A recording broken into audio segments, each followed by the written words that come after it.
Hello everyone. So in the last lecture we have discussed about the topic that is called as double fertilization. In the topic we have discussed what do you mean by fertilization process.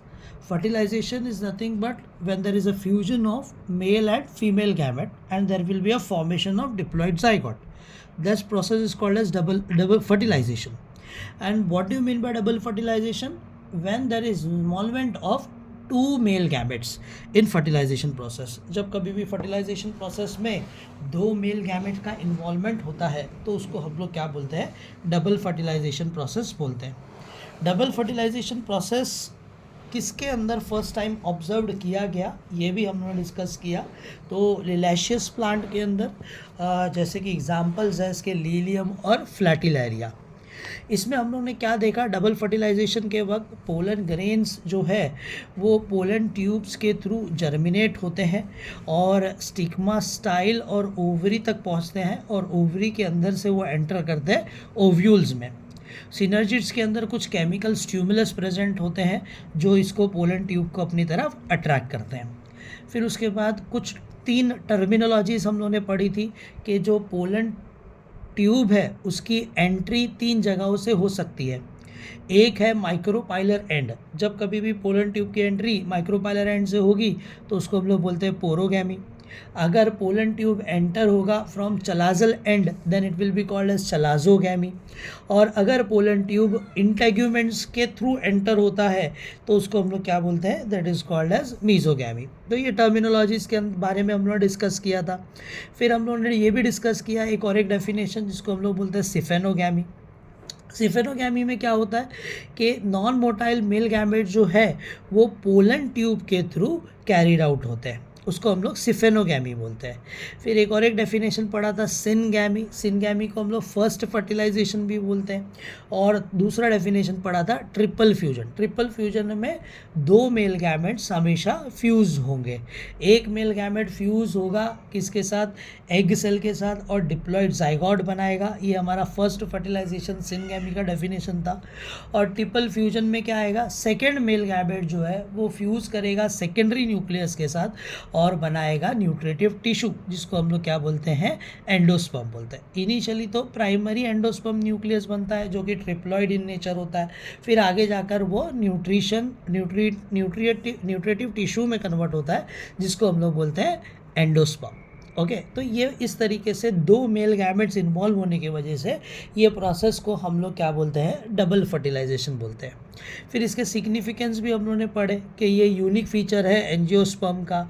इसमें through out the life cycle plant के अंदर diploid condition maintain रहती है. यहाँ पर embryo और जो endosperm है वो एक ही प्लांट के अंदर बनते हैं जिसके वजह से यहाँ पर लेस वेस्टेज इसके अंदर होने वाला है. ओके यहाँ पर पॉली एम्ब्रियोनी फॉर्मेशन नहीं हो सकता. पॉली एम्ब्रियोनी का मतलब क्या? बहुत सारे एम्ब्रियो यहाँ पर फॉर्म नहीं हो सकते, है ना. तो ये सब हम लोगों ने डिस्कस किया था लास्ट लेक्चर में. ओके अब आज के लेक्चर में we are going to discuss about the endosperm. जैसे मैंने आपको लास्ट लेक्चर में भी बोला था हम लोग आज के लेक्चर में किसके बारे में डिस्कस करने वाले हैं?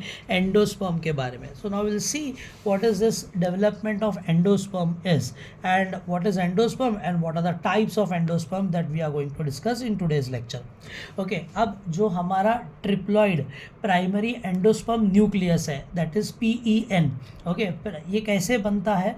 तो ये बनता है जब कभी भी फ्यूजन होगा हमारे दूसरे मेल गैमेट का सेकेंडरी न्यूक्लियस के साथ. तो हमारे पास क्या फॉर्म हो जाएगा? यहाँ पर हमारे पास एक इम्पॉर्टेंट चीज़ फॉर्म होगी जो ट्रिप्लॉइड इन नेचर होगी.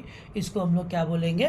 Triploid primary endosperm nucleus PEN. याद रखो ये कैसे फॉर्म हो रहा है? तो हमारा जो सेकेंडरी न्यूक्लियस है वो फ्यूज़ हो रहा है सेकेंड मेल गैमेट के साथ. ओके तो इस प्रोसेस के अंदर क्या होने वाला है? जो हमारा सेकेंडरी न्यूक्लियस है एम्ब्रियो सैक के अंदर वो किसके साथ क्रॉस हो जाएगा? तो वो फ्यूज़ हो जाएगा सेकेंड मेल गैमेट के साथ. किसके साथ फ्यूज़ हो जाएगा? सेकेंड मेल गैमेट के साथ फ्यूज़ हो जाएगा. तो सेकेंड मेल गैमेट के साथ सब फ्यूज़ होगा तो सबसे पहली चीज़ इसके अंदर क्या बनेगी, ट्रिप्लॉइड प्राइमरी एंडोस्पर्म न्यूक्लियस। याद रहेगा सबको ये। ओके, तो इसमें क्या होता है, एंडोस्पर्म का डेवलपमेंट स्टार्ट कैसे होता है, जब सेकेंड मेल गैमेट फ्यूज़ होता है सेकेंडरी न्यूक्लियस के साथ तो बनता है हमारा प्राइमरी एंडोस्पर्म न्यूक्लियस, जिसके अंदर ट्रिप्लॉइड स्ट्रक्चर प्रेजेंट है। ट्रिप्लॉइड मतलब क्या, इसके अंदर 3 सेट्स ऑफ क्रोमोसोम हम लोग को देखने को मिल जाएंगे। तो इस तरीके से ये प्रोसेस हम लोग को यहाँ पर देखने को मिलेगा कि सेकेंड मेल गैमेट फ्यूज़ हुआ हमारे सेकेंडरी न्यूक्लियस के साथ और उसने क्या बना लिया, ट्रिप्लॉइड प्राइमरी एंडोस्पर्म न्यूक्लियस। अब आगे क्या होगा कि ये जो ट्रिप्लॉइड प्राइमरी एंडोस्पर्म न्यूक्लियस है वो रिपीटेडली डिवाइड होंगे। माइटोसिस से ये लोग डिवाइड होते हैं और एक न्यूट्रेटिव टिश्यू बन जाते हैं और उस न्यूट्रेटिव टिश्यू को हम लोग क्या बोलते हैं, एंडोस्पर्म। आई होप आपको समझ में आया होगा कि एंडोस्पर्म कैसे फॉर्म हो रहा है। तो एंडोस्पर्म फॉर्म करने के लिए सबसे पहले second male gamete secondary nucleus के साथ फ्यूज़ होना चाहिए। जब कभी भी वो फ्यूज़ होगा तो ट्रिप्लॉइड प्राइमरी एंडोस्पर्म न्यूक्लियस बन जाएगा और फिर ये जो ट्रिप्लॉइड प्राइमरी एंडोस्पर्म न्यूक्लियस है रिपीटेडली माइटोसिस से ये लोग डिवीजन करते हैं और एक न्यूट्रेटिव टिश्यू बना लेते हैं और वो न्यूट्रेटिव टिश्यूज़ को हम लोग क्या बोलते हैं, हम लोग बोलते हैं एंडोस्पर्म। ओके, फिर उसके बाद पोस्ट फर्टिलाइजेशन प्रोसेस चालू होता है। पोस्ट फर्टिलाइजेशन प्रोसेस में ओव्यूल के अंदर चेंजेस आते हैं। ओके, इसके अंदर एम्ब्रियो का फॉर्मेशन हम लोग को देखने को मिलेगा। ओके, और जो एंडोस्पर्म है वो भी साइमल्टेनियसली इस प्रोसेस के अंदर डेवलप होते रहते हैं। तो in post fertilization changes occur within the ovule, ovule के अंदर चेंजेस होंगे। एम्ब्रियो और एंडोस्पर्म का जो डेवलपमेंट है वो हमेशा साइमल्टेनियसली चलेगा। ऐसे नहीं है कि पहले एंडोस्पर्म बन जाएगा फिर उसके बाद एम्ब्रियो बनेगा, दोनों चीज़ें साथ में बनती है। ओके, आफ्टर फर्टिलाइजेशन ये चीज़ होती है। Formation of triploid primary endosperm nucleus trigger the cell division. Okay, जब कभी भी ट्रिप्लॉइड प्राइमरी एंडोस्पर्म न्यूक्लियस बनता है तो उसी के वजह से सेल डिवीजन स्टार्ट होता है and it will leads to the formation of endosperm. इसी के वजह से एंडोस्पर्म का फॉर्मेशन हम लोगों को यहाँ पर देखने को मिलेगा।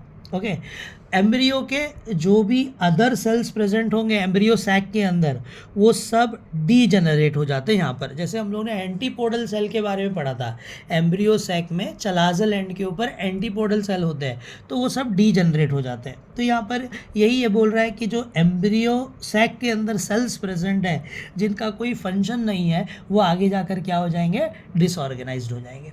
तो इस तरीके से ये एंडोस्पर्म का डेवलपमेंट हम लोगों को देखने को मिलेगा। अब इसमें कितने टाइप के एंडोस्पर्म है, the type of endosperm is are of 3 type depending upon कि ये किस तरीके का डिवीजन कर रहे हैं। ओके, कैसे ये डिवाइड हो रहे हैं, किस तरीके से ये डिवीजन कर रहे हैं, उस हिसाब से ये जो हमारे एंडोस्पर्म है वो 3 कैटेगरीज में डिवाइड किए गए हैं। एक कैटेगरी है जिसको हम लोग बोलते हैं डेवलपमेंट के हिसाब से, डिवीजन के हिसाब से न्यूक्लियर टाइप ऑफ एंडोस्पर्म। दूसरा एंडोस्पर्म है जिसको हम लोग बोलते हैं सेल्यूलर टाइप ऑफ एंडोस्पर्म और तीसरा एंडोस्पर्म है जिसको हम लोग बोलेंगे हैलोबियल एंडोस्पर्म। तो कितने टाइप के एंडोस्पर्म हम लोग को देखने को मिलेंगे यहाँ पर, 3 टाइप के एंडोस्पर्म हम लोग को यहाँ पर देखने को मिल जाते हैं। ओके, कौन से 3 टाइप के एंडोस्पर्म यहाँ पर प्रेजेंट है, एक को हम लोग बोल रहे हैं nuclear type of endosperm, second one is called as cellular type of endosperm and third one is called as helobial type of endosperm. तो ये 3 टाइप के एंडोस्पर्म है, डिपेंडिंग अपॉन किस तरीके से वो डेवलपमेंट करेंगे या किस टाइप का वो सेल डिवीजन दिखाएंगे उसके हिसाब से ये लोग डिवाइड किए गए। ओके, तो इस तरीके से एंडोस्पर्म का डेवलपमेंट हम लोगों को देखने को मिलता है। तो सबसे पहली चीज़ क्या होगी, जो सेकेंड मेल गैमेट है वो फ्यूज़ होगा सेकेंडरी न्यूक्लियस के साथ, क्या बनाएगा, प्राइमरी एंडोस्पर्म न्यूक्लियस जो कि ट्रिप्लॉइड इन नेचर है। अब ये प्राइमरी एंडोस्पर्म न्यूक्लियस जो है माइटोटिकली डिवाइड करेंगे और एक न्यूट्रेटिव टिश्यू बनाएंगे, उसी न्यूट्रेटिव टिश्यू को हम लोग क्या बोल रहे हैं, एंडोस्पर्म। फोर्स्ड फर्टिलाइजेशन के बाद ओव्यूल के अंदर चेंजेस आते हैं। क्या क्या चेंजेस चेंजेस आते हैं तो एम्ब्रियो और एंडोस्पर्म साइमल्टेनियसली इसके अंदर डेवलप होने लगता है। ट्रिप्लॉइड एंडोस्पर्म न्यूक्लियस जो है उसका फॉर्मेशन होने की वजह से ही सेल डिवीजन ट्रिगर होता है और एंडोस्पर्म फॉर्म होने लगते हैं। जो भी इसके अंदर अनवांटेड सेल्स रहेंगे एम्ब्रियो सैक के अंदर वो सब डिसऑर्गेनाइज्ड हो जाते हैं, डिस्ट्रॉय हो जाते हैं, क्योंकि उनका कोई फंक्शन नहीं है, स्पेशली एंटीपोडल सेल। फिर उसके बाद क्या हम लोगों ने डिस्कस किया, types of endosperm. Depending upon mode of development और सेल डिवीजन के हिसाब से ये कितने टाइप के होते हैं, 3 टाइप के होते हैं। एक को हम लोग बोलते हैं nuclear type of endosperm, second one is called as cellular type of endosperm and third one is called as helobial type of endosperm. I hope आपको इतना डेवलपमेंटल स्टेज जो है एंडोस्पर्म का वो क्लियर हुआ रहेगा। ओके, अब हम लोग आगे बढ़ते हैं, one by one we will discuss what is called as nuclear type of endosperm. इसका डायग्राम हम लोग बाद में देखेंगे, पहले हम लोग इसको समझ लेते हैं कि कैसे ये होता है। तो ये न्यूक्लियर एंडोस्पर्म जो है ये most common type of endosperm है जो 161 एंजियोस्पर्मिक फैमिलीज के अंदर प्रेजेंट होता है। ओके, तो ये फर्स्ट पॉइंट इसका इंपॉर्टेंट है, ये हम लोग को याद रखना है। एमसीक्यू में भी 1 मार्क्स के लिए क्वेश्चन पूछता है।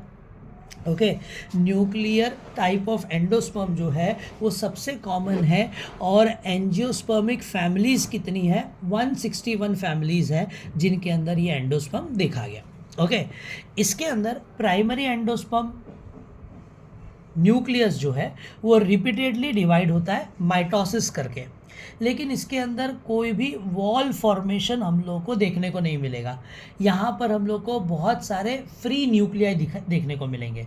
इसका मतलब क्या है कि यहाँ पर प्राइमरी एंडोस्पर्म न्यूक्लियस जो है माइटोसिस से तो डिवाइड करता है, इसके अंदर न्यूक्लियस डिवीजन हो सकता है, कैरियोकाइनोसिस हो जाता है। ओके, लेकिन यहाँ पर सेल्यूलर डिवीजन नहीं हो पाता। ओके, साइटोकाइनेसिस नहीं हो पाता। तो आपको इसके अंदर क्या देखने को मिलेंगे, बहुत सारे फ्री न्यूक्लियाई देखने को मिलेंगे। इसीलिए इसको हम लोग nuclear type of cell division बोलते हैं। क्या बोलते हैं हम लोग इसको, nuclear type of cell division. अब जब ये एंडोस्पर्म बनता है तो इसके अंदर बहुत सारे सेंट्रल वैक्यूल प्रेजेंट होते हैं जो बीच में प्रेजेंट होते हैं, बड़े होते हैं, जिसके वजह से जो सेल्स हैं वो साइड में पुश कर देते हैं न्यूक्लियस को towards the periphery. Okay, central vacuole बीच में प्रेजेंट होगा तो ऑब्वियसली जो भी न्यूक्लियाई रहेगा वो एकदम कहाँ पर आ जाएगा, पेरिफेरल पोजीशन पे आ जाएगा। लेटर द वॉल डेवलप्स, बाद में इसका वॉल डेवलप होता है between the nuclei and it is called as multi cellular endosperm.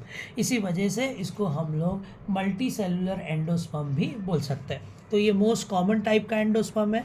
कितनी फैमिलीज़ के अंदर प्रेजेंट होता है, 161 फैमिलीज़। यहाँ पर primary endosperm nucleus repeatedly mitotically division करते हैं विदाउट वॉल फॉर्मेशन और बहुत सारे हमारे फ्री न्यूक्लियाई इसके अंदर प्रेजेंट हो गए। मतलब ये साइटोकाइनोसिस नहीं करेगा, सिर्फ कैरियोकाइनोसिस करेगा। फिर बीच में एक बड़ा सा वैक्यूल प्रेजेंट होगा सेल के, जिसके वजह से न्यूक्लियाई जो है वो पेरिफेरल पोजीशन पे आ जाता है। ओके, और बाद में वॉल फॉर्मेशन होने की वजह से इसको हम लोग मल्टी सेलुलर एंडोस्पर्म भी बोल सकते हैं। Okay, but in several cases the cell wall formation remain incomplete. लेकिन बहुत सारे ऐसे केसेस होते हैं जहाँ पर सेल वॉल का फॉर्मेशन नहीं हो पाता, मतलब साइटोकाइनोसिस इनकम्प्लीट रह जाता है। जैसे कौन से प्लांट्स के अंदर ऐसा होता है, तो वीट के प्लांट के अंदर ऐसा हो सकता है, गेहूं के अंदर ऐसा हो सकता है, सनफ्लावर के अंदर ऐसा होता है और कोकोनट के अंदर होता है। इस केसेस में सेल वॉल का फॉर्मेशन इनकम्प्लीट रह जाता है। Coconut has multi cellular endosperm. Okay, coconut का जो एंडोस्पर्म रहेगा वो कैसा होगा, मल्टी सेलुलर होगा।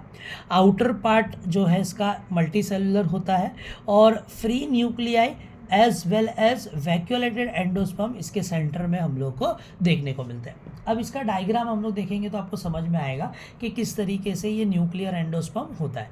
So you can see the first diagram. Okay, ये वाला डायग्राम देखो आप लोग।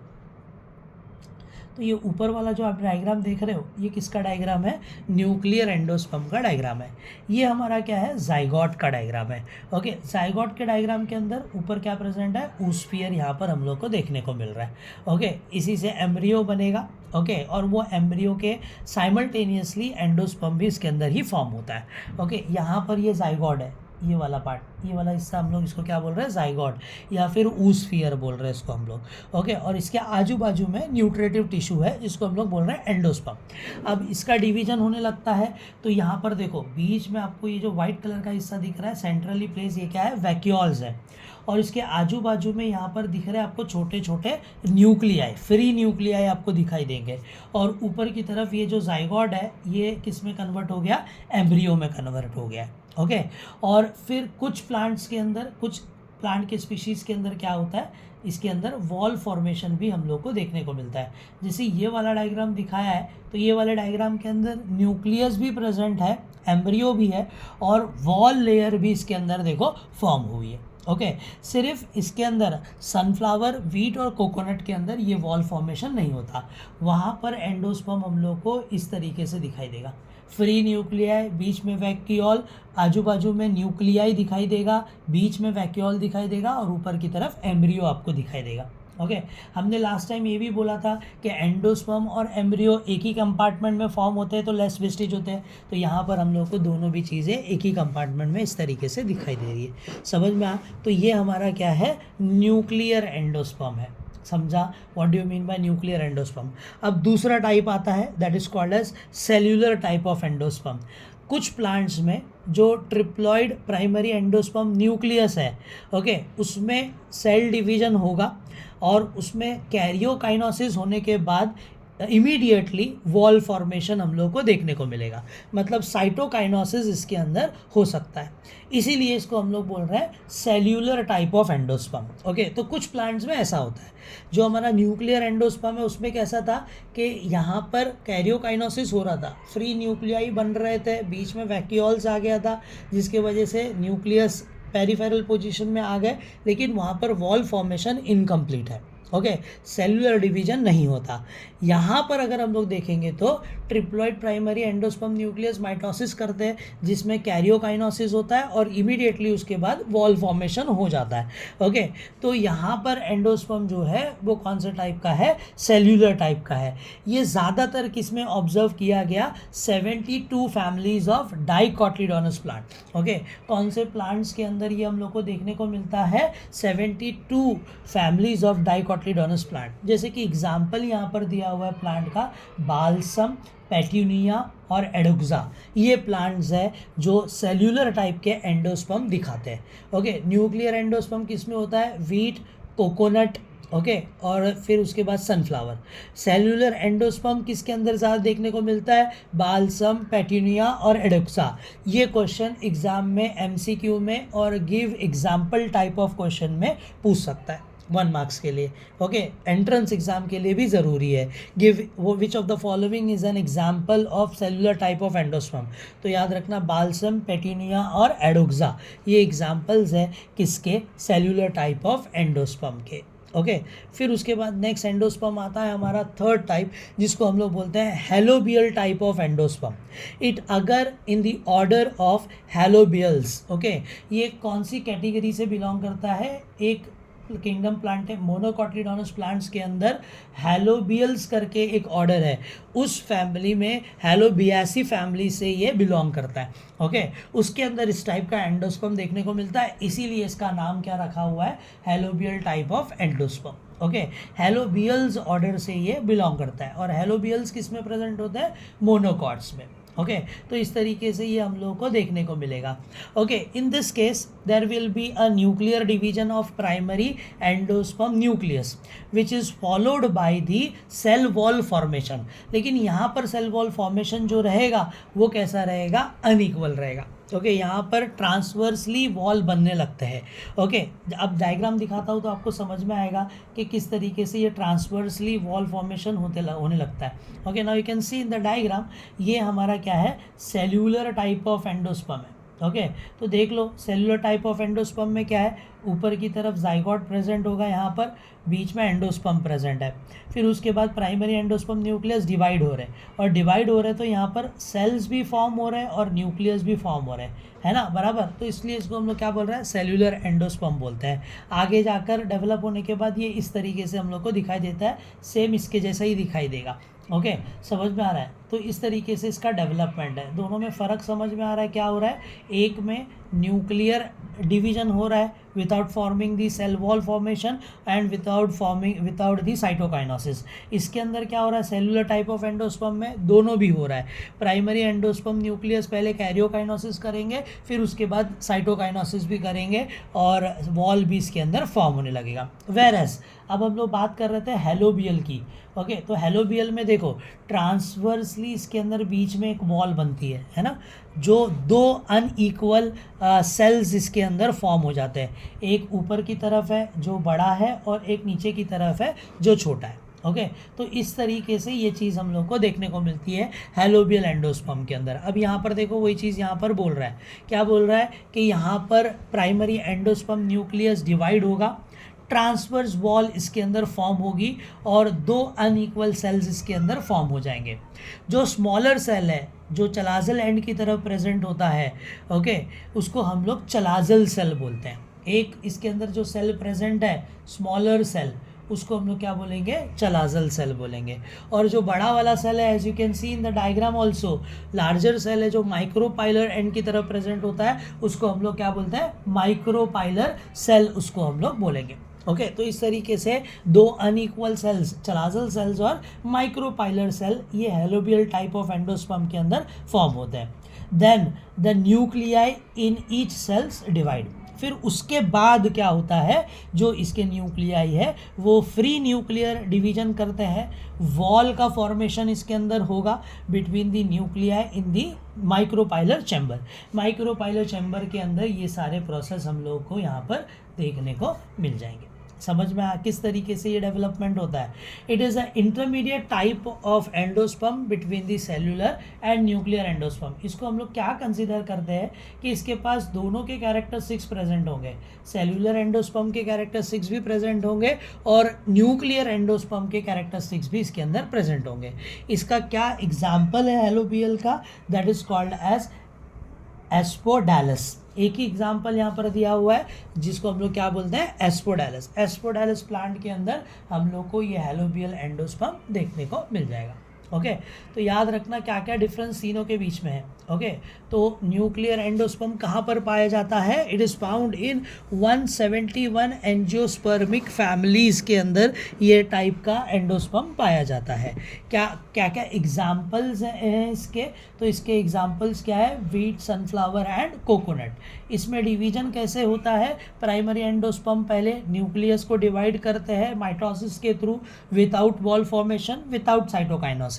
बीच में एक बड़ा सा वैक्यूल बन जाएगा ताकि न्यूक्लियस पेरिफेरल पोजीशन पे आ सके। वेरस जब सेल्यूलर टाइप ऑफ एंडोस्पर्म की बात करते हैं तो ये 72 फैमिलीज ऑफ डाइकोटिलेडोनस प्लांट के अंदर देखने को मिलता है, जैसे कि बैल्सम, पिटूनिया और एडोक्सा। इसके अंदर क्या होगा, ट्रिप्लॉइड प्राइमरी एंडोस्पर्म न्यूक्लियस जो है वो अपना डिवीजन करेंगे। ओके, साइटोकाइनोसिस, कैरियोकाइनोसिस करेंगे, which is immediately followed by the wall formation and साइटोकाइनोसिस।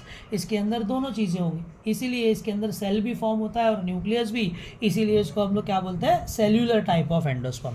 हेलोबियल्स कौन सी कैटेगरी से बिलोंग करते हैं, it belong to the order of helobiales of monocotyledonous plant. Monocots में ये होता है helobial type of endosperm. Okay, जो हमारा सेल्यूलर एंडोस्पर्म है वो डाइकॉट्स के अंदर होता है। ओके, याद रखना इसमें क्या होगा, पहले तो primary endosperm nucleus transversely wall बना लेंगे।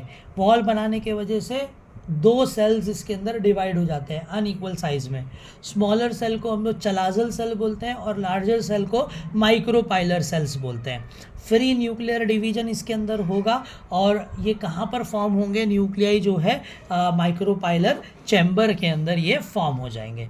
ओके, और ये कैरेक्टरिस्टिक्स दोनों के दिखाता है, न्यूक्लियर एंडोस्पर्म के भी और सेलुलर एंडोस्पर्म के भी। इसका एग्जाम्पल क्या है, एस्पोडालस इसका एग्जाम्पल है। आई होप आप लोगों को development of endosperm and type of endosperm दोनों चीज़ें समझ में आ गई होगी। तो ये इसके ऊपर क्वेश्चन एग्जाम में आप लोग को कैसे पूछेगा, एक क्वेश्चन पूछेगा 2 मार्क्स के लिए, that is development of endosperm. Okay, तो जब डेवलपमेंट ऑफ एंडोस्पर्म पूछेगा 2 मार्क्स के लिए तो आपको ये वाले पॉइंट लिखने हैं, यहाँ से लेकर यहाँ तक। किस तरीके से एंडोस्पर्म इसके अंदर फॉर्म हो रहा है, डेवलपमेंट स्टेज। ओके, समझ में आ रहा है। और दूसरी चीज़ हम लोग को इसके अंदर क्या लिखना है, नेक्स्ट क्वेश्चन जो हमारा होगा that will be called as type of endosperm. तो टाइप ऑफ एंडोस्पर्म क्वेश्चन जब पूछेगा वो 3 मार्क्स का होगा। Okay, various types of endosperm को एक्सप्लेन करना, तो उसमें हम लोगों को तीनों टाइप को एक्सप्लेन करना पड़ेगा, न्यूक्लियर, सेल्यूलर और हेलोबियल एंडोस्पर्म। एक क्वेश्चन इसका ऐसा भी होता है, 2 मार्क्स के लिए ये क्वेश्चन पूछता है, 2 मार्क्स के लिए पूछता है diagram, draw NEET label diagram of cellular endosperm. तो जो डायग्राम पूछा है वही बनाना है। हेलोबियल का पूछा है तो हेलोबियल, न्यूक्लियर का पूछा है तो न्यूक्लियर एंडोस्पर्म बनाना है। तो 2 मार्क्स के क्वेश्चन में, 1 मार्क्स के क्वेश्चन में और 3 मार्क्स के क्वेश्चन में ये वाला टॉपिक हम लोग को पूछ सकता है। ओके, समझ में आया what do you mean bye endosperm, किस तरीके से ये एंडोस्पर्म का फॉर्मेशन हम लोग को देखने को मिलता है। आई होप आप लोगों को यहाँ तक का टॉपिक समझ में आया होगा। अब नेक्स्ट लेक्चर में हम लोग पढ़ेंगे डेवलपमेंट ऑफ एम्ब्रियो। एंडोस्पर्म तो बन गया, न्यूट्रिशन प्रोवाइड करने वाला मटेरियल बन गया है, अब एम्ब्रियो कैसे बनेगा that we will discuss in the next lecture. Okay, अगर कुछ डाउट रहेगा इस टॉपिक से रिलेटेड तो you can ask me in the comment. Okay, thank you, bye bye.